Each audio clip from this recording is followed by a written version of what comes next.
The region surrounding Great Falls, Montana, escaped a direct nuclear strike during the Great War, leaving much of its infrastructure unscathed.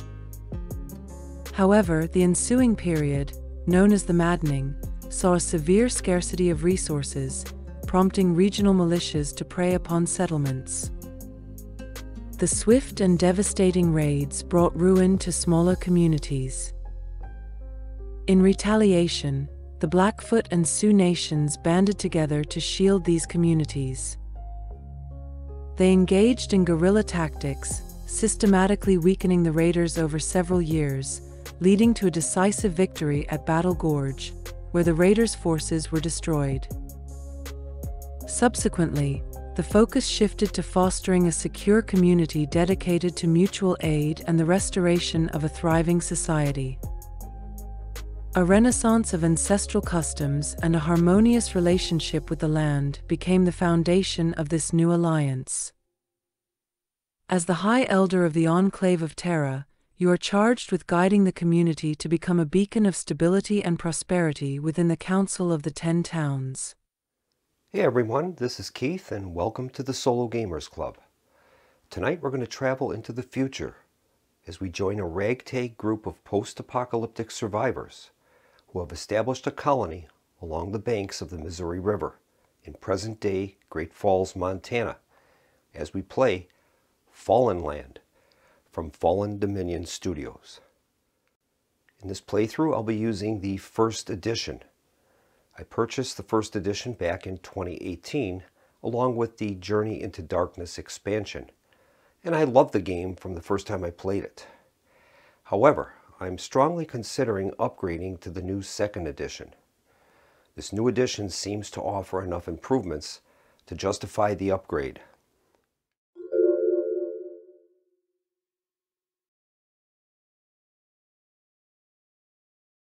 The second edition was released in 2022, but I didn't order it at that time. At the time, I was content with my first edition components. However, I took a closer look at the new edition, and I'm leaning towards ordering it to replace my beloved original copy. Normally, I don't replace existing copies of games unless the new editions offer some major incentives, and this seems to be the case here. Biggest draw for me is the revised map, which improves the graphics and adds portions of Canada and Mexico to the play area, including 2 new factions with which to play, one starting in Canada and the other south of the border. Most of the graphics on the faction boards and cards have also been improved, and now they feature a more consistent imagery throughout the design. In addition, the updated version also includes both first edition expansions. I have one, but I did not purchase the other, so this is also a great incentive for me. The designers have also included counter trays that will store all of the counters and speed the game setup. Also, there is a second edition expansion called Descendants, which comes with a card organizer and a new town events deck. Sadly, this is out of print, but it's expected to be available sometime in September or October of this year. So with all of these advantages, plus some others that I haven't addressed, this is definitely a motivation for me to upgrade to the second edition.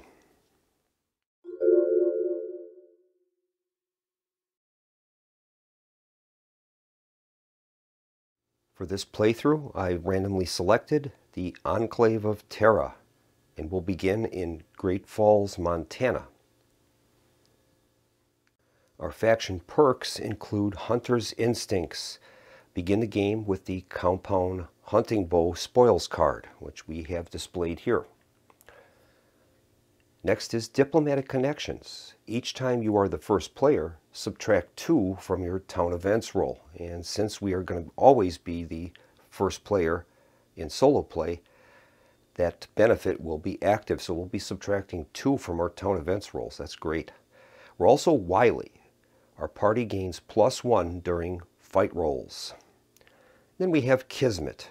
Once per turn during a solo encounter card, re-roll a failed skill check. So those are all valuable perks. We're going to also begin with 2 upgrades. We have energy production, which is going to give us a +1 success to technical. And we also have water and supplies, and that's +1 to survival. So that is awesome. In this game I'll be using Solo Variant 2, and we'll be playing against one other faction. And I randomly selected the Swamp Runners. They're located in Shreveport, Louisiana. Now let's take a look at our starting action, character, and spoils cards. And we've drawn some good starting action cards. We have Dash to Freedom. Play during the party exploits phase on any party after they've failed an encounter or mission card. The escape without suffering the negative effects. That's great. We also have Guardian Angel.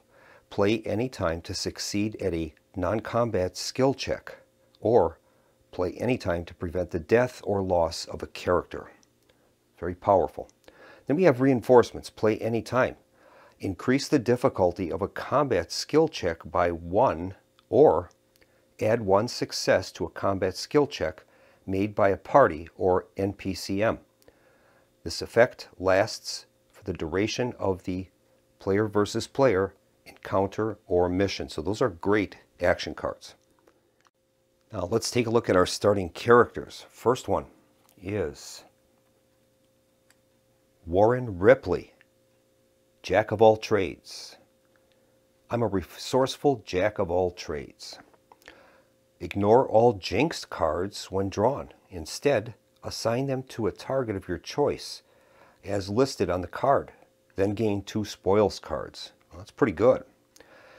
His link is Top Secret Weapons. Each grants a cumulative bonus and 1 additional prestige. 3 + 3 to combat. That's great. All right, he has a starting wound capacity of 6 and a pretty high psychological rating of 4. All right, next up is Ignatius Eckersley, Self-Righteous Preacher. The end times are upon us. The evildoers must burn. Burn. Each end turn phase, assign 1 point of psychological damage to any party character. A character may never be targeted twice. Well, that's pretty severe. So if he's in the party, he's going to start psychologically affecting the other members with his ideology. His link is a flamethrower. He would gain +6 to combat. That would be absolutely awesome. He has 9 wound capacity, but only 2 psychological defense. So he might be one we might want to leave out for at least for the beginning stages of the game. All right, let's see what's up next. We have Buck Liddell, MMA Berserker. I was raised fighting in the gladiator pits. There's no such thing as a fair fight. Gain +6 combat during gladiatorial event encounter cards. If successful, gain 2 spoils cards. His link is melee weapons, which gives him +3 to combat. He also has a very strong 9 health and 4 psychological damage defense. He's a good one. All right, next up is Beatrice Kendall, Pessimistic Nurse. This is really going to hurt. When Beatrice initially joins your party, draw the first piece of medical equipment from the spoils deck and equip it to her. All right, that's pretty good. So if she does join the party, we will do that. Her link is medical equipment, doubles its medical skill bonuses. May be used twice before discarding. She has a wound capacity of 7 and psychological defense of 4. And next up is Sid Crawford, Megalomaniac Rockstar. Do I know Freebird? Gain 1 prestige. Whenever you draw a character card or cards, draw an extra one.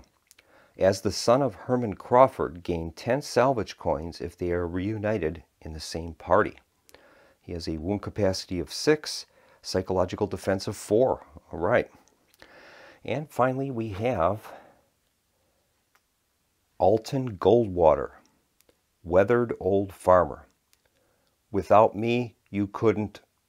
Seriously. Each effects phase gain 1 town health and 1 salvage coin. Once per game, heal 1 point of any type of damage to another party member. Alton's party and town ignores damage from environmental hazard encounter cards. That's pretty valuable. He has a wound capacity of 5 and psychological defense of 3. All right, this is our group as a whole, and we have a total of 34 combat, 36 survival, 34 diplomacy, 36 mechanical, 39 technical, and 36 medical. So our low areas are in diplomacy and in combat. We have a total carrying capacity of 74. So we're going to have to decide who we're going to leave behind, and I have a hunch that our best bet is to leave that Eckersley behind. I think he might be a little too damaging for us in the beginning of the game. We don't want to be taking that psychological damage every turn. He's a very powerful character, but I think that might be a little disruptive for us. We'll probably leave Ignatius in the town roster. All right, this is our starting equipment now. We've got our compound hunting bow that we began the game with due to our faction perk, Hunter's Instincts. We've got a combat medical satchel, pro fishing gear and tackle, the genuine sock monkey puppet, alien plasma pistol, which is a top secret weapon. Interesting. William H. Bonney's matching 45 revolvers, which is a relic. We've got ultimate set of tools, badass socket set, semi-trailer, truck and trailer, expired pre-war library card, and Arnold Schwartz's Cronan the Barbarian sword. That's pretty interesting. All right, let's just see what we can do by fitting our party with this equipment and see what type of levels we can achieve. Now I've prepared myself in Microsoft PowerPoint a town sheet, and this is going to help me to keep track of the party's levels in the different categories, and also to have a quick reference to see about whose capacity is getting close to maximum and our town defense level.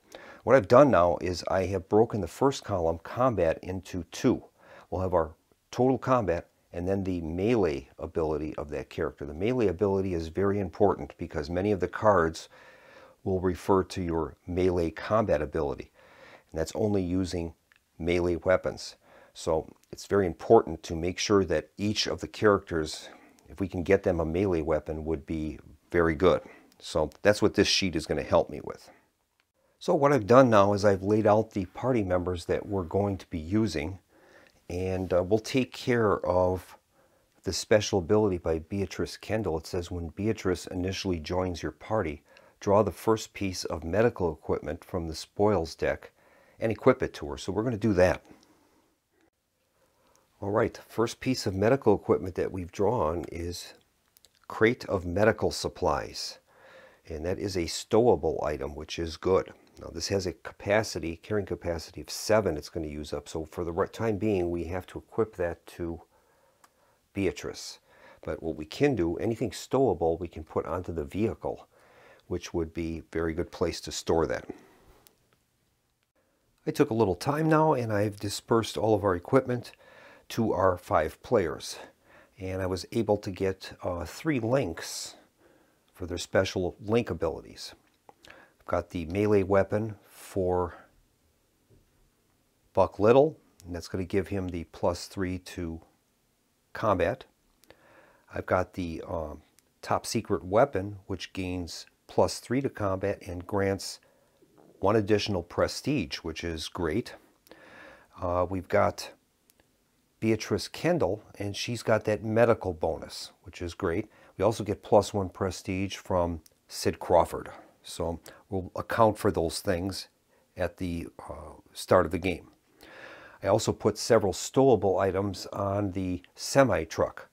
So we've got that capacity at 15 out of its 20, and it's a good way to store these larger objects. We ended up getting crate of medical supplies, which was that free card that Beatrice was able to gain. And then I also had ultimate set of tools, and I decided to store those larger objects on the trailer. And after doing that, I've updated my town sheet, and this will let me know the strengths and limitations of each of our categories and our carrying capacity for each of the heroes. So this will make it a lot easier for me to, at a glance, see what areas I need to work on. We also have special abilities of, in the effects phase, we gain +1 town health and 1 salvage, and that comes from our farmer, Anton Goldwater. Then we get a prestige for the special link for Warren Ripley, and +1 prestige for our rock star Sid Crawford. So we'll see how all this works out. I'm going to put these cards into the sleeves, and then we'll get our play area together. So I've placed all the characters and their equipment in the sleeves that we can use, and it works pretty well. You can actually flip it up to see some of the other effects on those cards, and this kind of basically keeps everything together, so that's why I use those. We place these cubes to mark whether or not we've got our link effects, and I've also created one for our vehicle, since we have the semi-truck and the different things that we've got stored on that, the crate of medical supplies, ultimate set of tools. We have a movement bonus of 1, so we're going to mark our movement bonus at 1. We'll be starting the game in Great Falls, Montana, up near the Canadian border. Now I've rolled a D100 for our 7 mission tokens, and we've gotten a little lucky. We actually have 3 missions very close by in Washington and Oregon and Northern California. Our opponent will be the Swamp Runners, and they're down in Shreveport, Louisiana.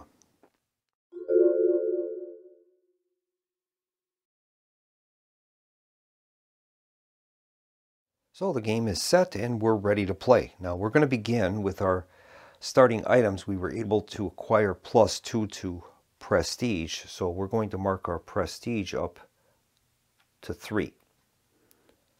And we gain that prestige from Sid Crawford and from the fact that Warren Ripley has that secret weapon. And we're going to begin our first turn, and the first phase is the effects phase. That's where we're going to resolve any ongoing effects. Now we do have one that is going to be pretty handy for us, and that involves a character special ability, the one for Alton Goldwater. Let's look at that. On Alton's card it says each effects phase gain 1 town health and a salvage coin. So that is outstanding. So we're going to move up our town health up to 31, and we'll gain an extra salvage coin that'll put us up to 11. Move us up to 31, and we're leading in both categories right now, right out of the gates. We've got 3 prestige out of the 20 we need to win, and we've got 31 town health out of the 80.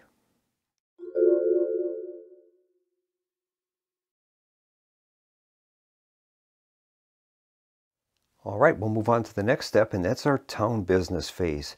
And we begin that with Deal, and we're going to receive an action card, so we'll draw that. And the card's revealed to be Safe Haven.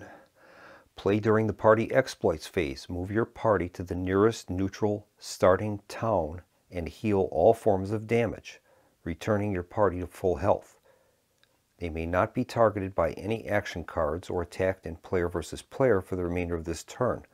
Finally, all NPCMs in play are immediately discarded. All right, we'll add that to our tableau of action cards. Well, to begin the game, we don't have any resource production. If we did, we would have had a token up here, and that would be basically a token for each resource hex that we have control over. We don't begin the game with any. So, move on to the next step, and that's the auction house. And during the solo rules, we'll draw 3 spoils cards, and we can purchase any or all of them for their salvage coin value. Let's take a look at those. And the cards that are available to us are Designer Biker Leathers. That's some armor. high-tech crossbow, and a 7.62 millimeter machine gun. And we have a total of 11 salvage coins, so we could afford either one of the two top ones.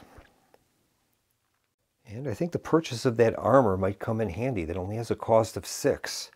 And we can assign that to anybody we want to. It has to be equipped as the first item. May not be used in conjunction with other armor or clothing spoils cards. And what that does is that armor has a potential to prevent some wounds for us. I think we'll purchase that for 6. So that's going to leave us with 5 salvage coins, and we'll add this designer biker leathers to one of our characters. And I've chosen to add that designer biker leathers to Alton Goldwater, the weathered old farmer. And the reason I did that is he has the lowest health rating out of all of the characters, so maybe that armor might help him a little bit. He has a capacity of 1, so his total carrying capacity now is 5 of 14. He didn't get any other benefits from that, but the armor in itself is good. So we'll update his chart and reflect that he's carrying 5 of 14 capacity. Our next step in the town business phase is our town events chart roll.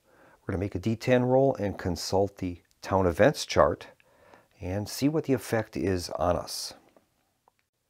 Now, our faction has a special ability, and that's called Diplomatic Connections. Each time you are the first player, subtract 2 from your town events roll. Well, in the solo game, we are always the first player, so we're always going to get this -2 to this dice roll. So let's make the roll and see what happens. Result is a 9, and that's going to move us down to a 7, and that's no effect. Now, if we didn't have that ability, we would have rolled the 9, we'd have lost a prestige and 2 town health. So that's quite valuable for us, is that Diplomatic Connections ability. Now we're going to consult the OFTEC chart. That's the Opposing Faction Town Events chart, and we're going to make a D10 roll on that, and we'll find out what's happening with the Swamp Runners. Let's make the roll. And they've rolled a 6, and that says they're going to gain 4 town health and 2 prestige. And as a secondary effect, we're going to have to draw and resolve a red dot action deck card, which is an attack against us, so to speak, or some function that the Swamp Runners are doing to us. So we'll make the adjustments to the town health, 4 town health and 2 prestige for the Swamp Runners. And now we have to make that red dot action deck draw and see what happens to us. That action card reads Assassinate. Uh-oh. Play during the end turn phase. Select and kill any character in play. Their equipment is reassigned amongst the party and only discarded if it exceeds their carrying capacity. Oh, that's a terrible card. That is not good. Now, we have some ways to defend against this.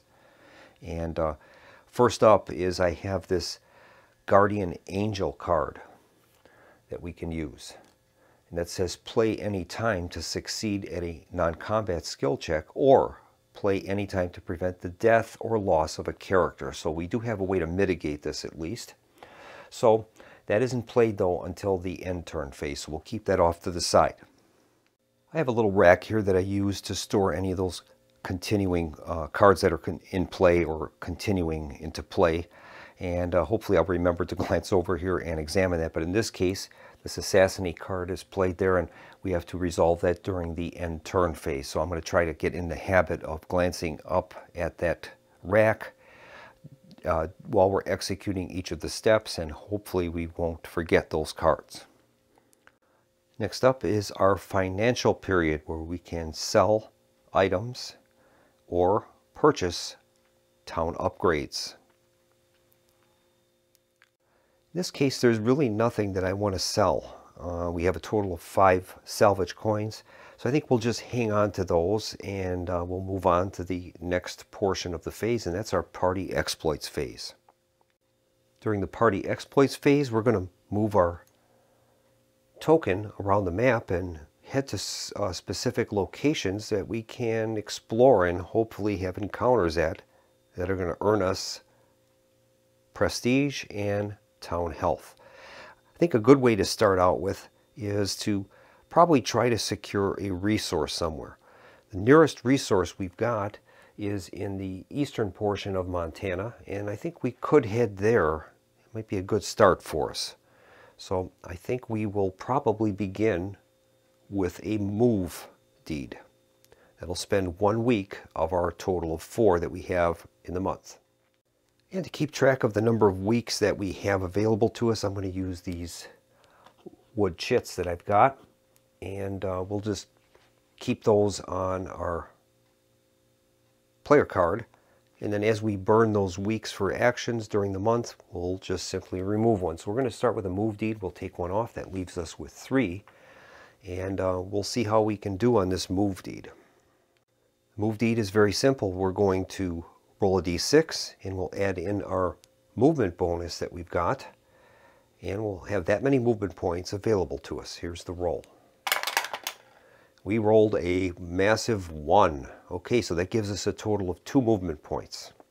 So I think what we'll do is we'll head along the Canadian border, 2 movement points, 1 and 2, get us closer to our destination. And you can only take 1 movement deed. You can't put 2 movement deeds together in a row. So what I like to do is I like to turn my token sideways to let me know that I've moved during this month, and that we need to do an encounter of some kind. So I think what we'll end up doing is we'll end up doing a encounter deed. An encounter deed will cost us 1 week, and then we're going to encounter the terrain that we're on. We can move our token back now that we will be encountering the space. And that's just normal plains terrain. So we'll be doing a plains encounter. All right, our first plains encounter is wild horses, wild animals. A member of your group identifies the recent tracks of a large herd of wild horses. Find and capture them. Horses can be used for transportation, labor, and even food, making them a valuable commodity. This immense herd should be enough to equip your party and help your faction. All right, well, we're going to gain 4 salvage coins. Then we're going to need to pass a 3 strength survival roll twice. That's kind of interesting. All right. Okay, we're going to roll our dice and then see how we do. Okay, there's our roll, and I'm going to transfer those to the character crowns. Okay, so we've got Buck Liddell. He has a survival rate of 8, and he rolled a 5, so that'll give us a success. That's great. Next up is Warren Ripley. He rolled a 1, and he had a survival rating of 7, so that's a success. We technically can re-roll that for an extra one if we need to. And then we have Alton Goldwater.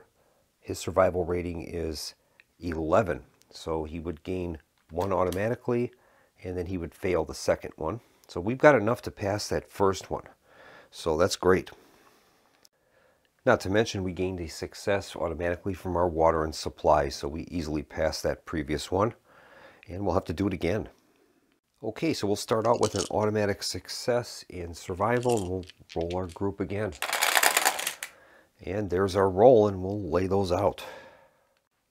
Okay, so we're starting out with 1 success, and we'll start out with Buck Liddell. He has that 8, and he rolled an 8, so that's another success. Warren Ripley rolled a 2. He had a 7, so that's a success. And we've got our 3 successes right there. So let's see what we've got for success. All right, and the success portion says gain 1 prestige and 3 town health. Search the spoils deck for the discard pile for the 6 fast horses spoils cards. Afterwards, reshuffle the deck. If the card is already in play, instead gain 15 salvage coins from the bank. Okay, that's a pretty great reward. All right, and this is the 6 fast horses. Now, those actually offer a lot of benefits above the semi-truck. All hexes cost 1 movement, and it's going to give us a movement bonus of 2 rather than 1. And does give us some bonuses to survival, health, diplomacy, and medical. So I don't know what to do with those. I think we're going to take advantage of our semi-truck's special ability. Let's take a look at that. Now the semi-truck says you may equip a second vehicle face down under this card. If the semi-truck is destroyed, immediately equip the second vehicle to your party. So maybe we'll use these horses as a backup. I guess they could be loaded into the truck. It doesn't appear that that ability takes up any of its storage capacity, at least not apparently anyway. So I think we'll do that. We'll place these underneath the semi-truck, and then if that gets destroyed, we'll have a backup at least. That sounds good. All right, so we've completed a move deed and an encounter deed. Now we have 2 weeks left to spend. So I think we'll use another one to do a movement deed. So we'll make a D6 roll and see how much movement we've got. Rolled a 3 plus our +1 bonus gives us a 4. So I think we'll use that to spend our movement points going 1 and 2 into the resource area. Now we've only got 1 week left in the month. But what we can do is, even though a resource deed would cost us 2 weeks, we can take one of these 1 week penalty markers that will allow us to take the resource deed right now, and then we'll just pay for it with next month's, one of the weeks from next month. So we'll do that.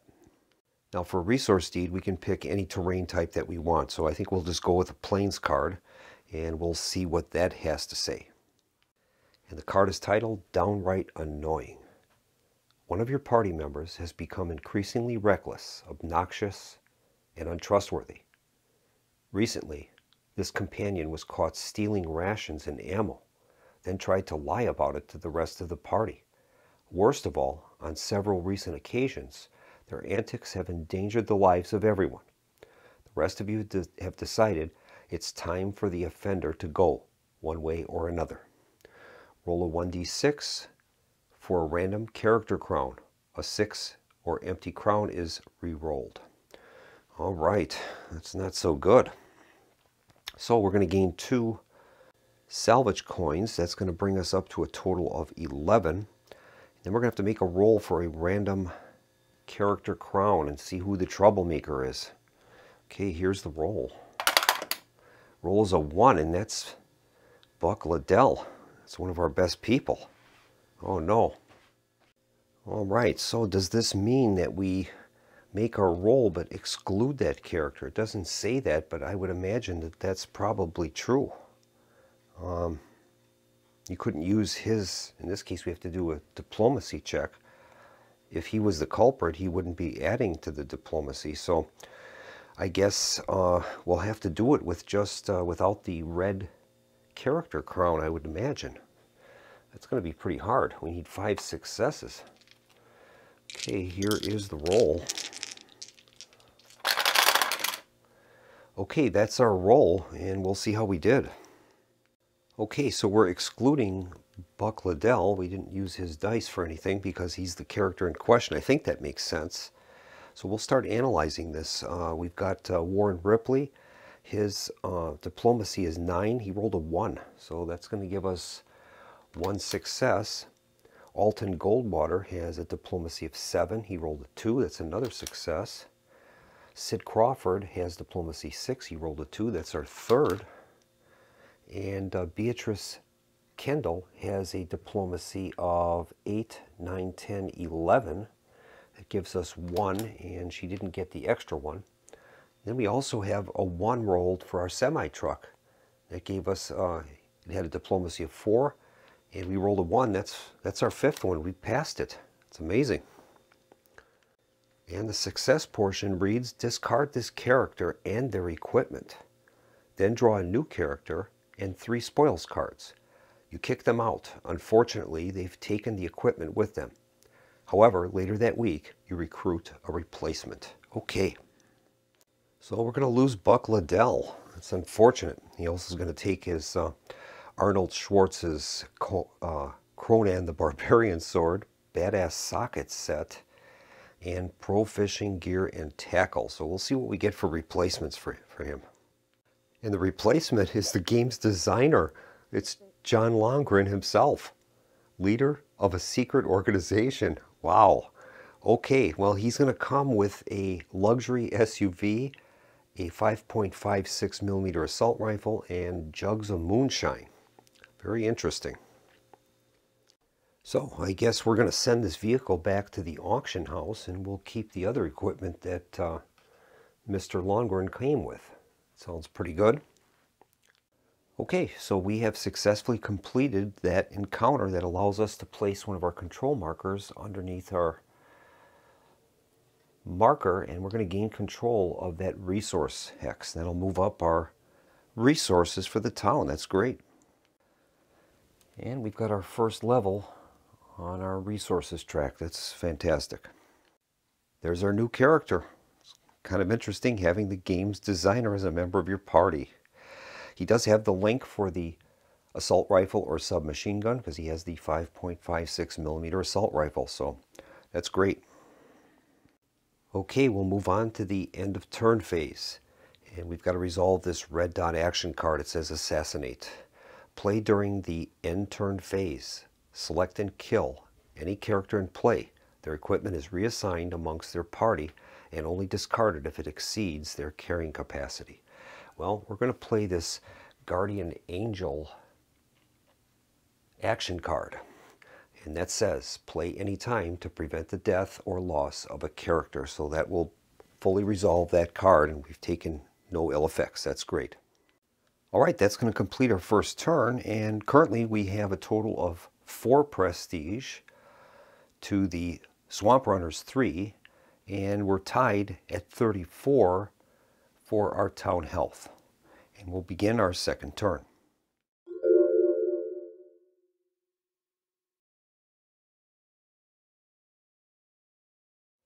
And we're going to gain our bonus now with our effects phase for Alton Goldwater. He's going to give us 1 town health and a salvage coin. Okay, next up is our town business phase, and we start out with a deal. We're going to draw an action card. And let's see what we get.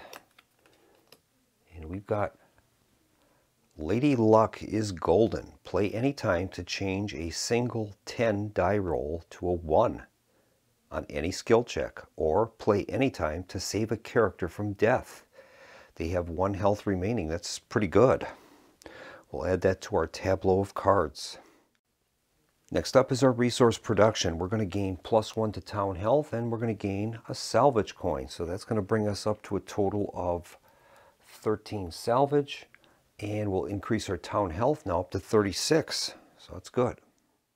And now it is the auction house phase. We draw 3 spoils cards, and we can purchase any or all that we like. Well, let's see what we've got here. Definitely this ram plate is interesting. We can equip that to any vehicle with 4 or more wheels. Your party succeeds on all ambush encounter cards. Not to mention it's going to give us a increase in our combat ability. Its negative effect is we lose 1 on movement, so we would at this point have no movement bonus. But I think that might be worthwhile, so I'm going to purchase that for 5. We'll pay the 5 cost, and we'll equip that to our semi-truck. The other one we have here is Trunk of Unlimited Disguises. Once per turn, if within 1 hex, you may steal a spoils card from a party, excluding vehicles, or steal 1 spoils card from a town's auction house. That won't be too effective for us in a solo game, so we'll pass on that, but we will purchase and install that ram plate. And now we'll move on to our town events phase, and we get to roll on that town events chart. We get the -2 dice roll modifier for diplomatic connections. Here's the roll. We rolled a 10, and that's modified to an 8, and it says lose a town health. That's unfortunate. That'll bring us back down to 35 town health. And now we're going to make a roll on the OFTEC chart for the Swamp Runners, and we'll see what's happening with them. They rolled a 2, and they're going to gain 1 town health and no secondary effects. So that's the best, one of the best we could do. That will move them up to 35 on the town health, and we're tied at 35 now. We still have a 1-point lead in prestige. Next up is our financial period, where we can sell action cards and items in our auction house and purchase upgrades and the like. And I think I'm going to sell that luxury SUV. That's going to get us 19 salvage coins, and I think that will be pretty good for us. It's going to move our salvage coins up to 27, and now we're going to go to our party exploits phase. Now, we had a 1-week penalty token from last turn, so that means that we're only going to have 3 weeks to spend during this turn. So let's see what we're going to do.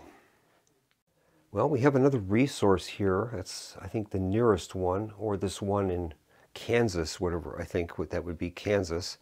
So those would be possible targets for us.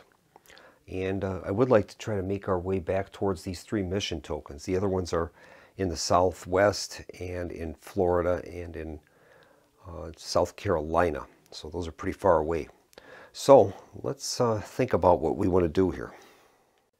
Well, I think we'll start out with a movement deed. So we'll spend one of our 3 weeks that we have available this turn and make a movement deed. Now, we have no movement bonus because of that plow on the truck that slows us down. So this could be pretty slow here. We'll see what happens. Rolled a 5, so we've got 5 movement points. All right, we've got 5 movement points, and I'm kind of leaning towards going for this resource hex to the due south here. Another option would be to go into this city. It costs us a total of 5 movement points, 1, 2, and 3, 4, 5. When you enter a city, in this case it's not irradiated, we get to take a action card or a spoils card for free. So that might be kind of nice too, but those city cards could be a little hard. They're definitely harder. Now, in the early stages of the game, that's when we're most vulnerable because we don't have all of our equipment. So I think we're going to take the safe play and we'll head south towards this resource hex and see if we can gain another one of those. 1, 2, 3, 4, and 5. Okay, that is our movement deed. Now, we can't take another movement deed, so we're going to have to take an encounter deed. So we'll spend one of our weeks. We have 1 week left, and we'll have an encounter in this space here. And well, that'll be a plain space. All right, this card is titled Brotherhood of the Apocalypse. The Brotherhood. If you are playing the Brotherhood faction, discard and draw another card. Okay, we're not. So it says a group of large men wearing hooded black robes and sporting crimson armbands adorned with bombs and skulls are terrorizing a small commune of farmers in the valley below. The infamous insignia of the Brotherhood of the Apocalypse is a thing to be feared. Your orders were clear. Terminate these with extreme prejudice before they perpetrate further chaos amongst the territories of the 10 towns. Here's your choice, or here's your chance. Lock and load. All right, we're going to gain 5 salvage coins to start out with. That's pretty good. It moves us up to 32 salvage coins, but we're going to have to do a combat test, and we need 7 successes. That is going to be pretty tough. These guys must be pretty tough hombres. All right, we're going to make our roll and see how we do on this combat test. Okay, there is our roll, and we'll see what we've got. All right, well, we're going to use our Wily ability. The party gains 1+1 during fight rolls. So we've got 1 success already. John Longren has a total of 8, 9, 10, 11, so that's going to gain us 1 there. He did roll an 8, so there's no further successes from that, but he gave us a success. Warren Ripley has a total of 7, 10, and he rolled a 7, so we'll gain our 3rd. Elton Goldwater has a strength of 13, and he rolled an 8, so that'll give us 1 more success. We're up to 4. Sid Crawford rolled a 5. He has a combat value of 7. That'll get us a success. And Beatrice Kendall, she had a combat value of 6, but she rolled a 9. So we don't gain anything there. Our vehicle had a strength of 9 and we rolled a 5, so we'll gain an extra 1 there. So we've got 6 successes. And I think what we're going to do is I'm going to play this reinforcements card.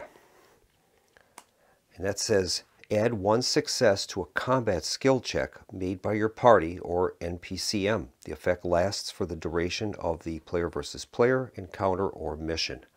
So we have our 7 successes and we've defeated them, guys. Let's see what the effects are.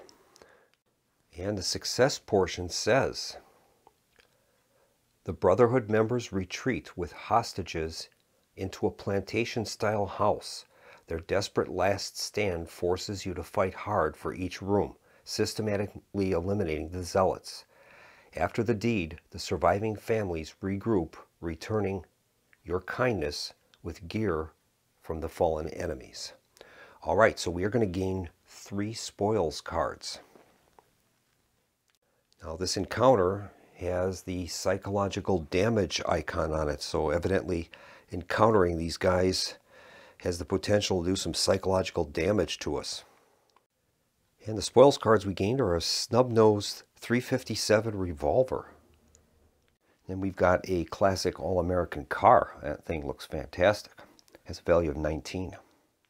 And then we have a classic first aid kit.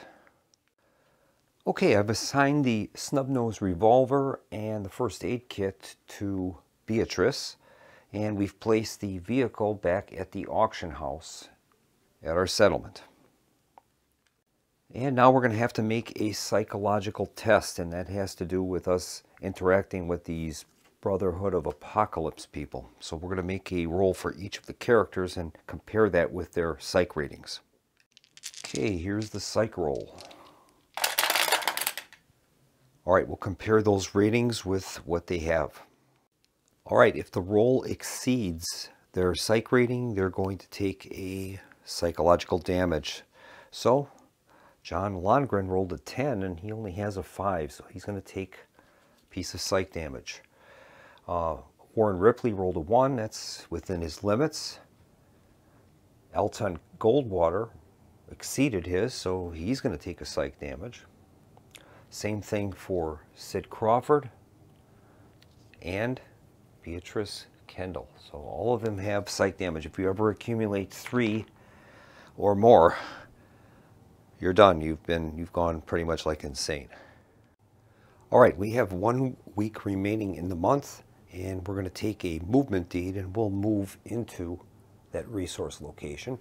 And we'll definitely be taking a resource deed during the next month. And that's going to complete our party exploits phase. We'll move on to the end of turn phase. We'll advance our turn marker to turn 3.